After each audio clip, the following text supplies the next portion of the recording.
சுமதி, நான் திருவள்ளூர்லேருந்து வரேன். வயசு 57 ஆகுது. நான் இது 7வது முறையாக வந்திருக்கேன். எனக்கு முதல்ல எல்லாம் கீமோலாம் கொடுத்தாங்க. அப்புறம் மெடிசன் ஒரு 9 மாதமாக சாப்பிட்டேன். திரும்ப அடுத்து வந்து பெட் ஸ்கேன் எடுக்க சொன்னாங்க. அது எடுத்தேன். அதில் கொஞ்சம் இன்க்ரீஸ் அதிகமாகிட்டுருக்கு. டாக்டர் சொன்னார் ஹோமியோபதியும் கொஞ்சம் கூடவே ஹோமியோபதி மெடிசனும் சேர்ந்து கலந்து சாப்பிடுங்கன்னு சொன்னார். சரின்னு சொல்லியிருக்கேன். அதை சாப்பிட்டு அடுத்த முறை தான் பார்க்கணும். 24 வரும்போது அது குடல்லேருந்து லிவருக்கே போயிடுச்சு.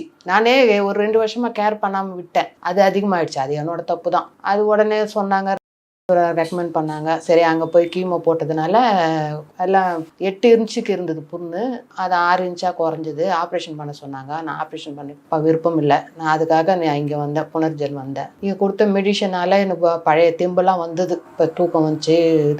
இருந்தாலும் என்ன நான் தப்பு பண்ணேன்னு எனக்கு தெரியல. அவங்க டாக்டருங்க சொன்ன அந்த உணவு முறையெல்லாம் இது கண்ட்ரோலில் தான் பண்ணேன். சுகர் அதிகமானதுனால கொஞ்சம் டேப்லெட்லாம் போடாமல் இருந்தேன். அதனால கொஞ்சம் இன்க்ரீஸ் ஆச்சா என்னன்னு தெரியல. கொஞ்சமாக இப்போ திரும்பவும் ஹோமியோபதியும் சேர்த்து சாப்பிட சொல்லியிருக்காரு.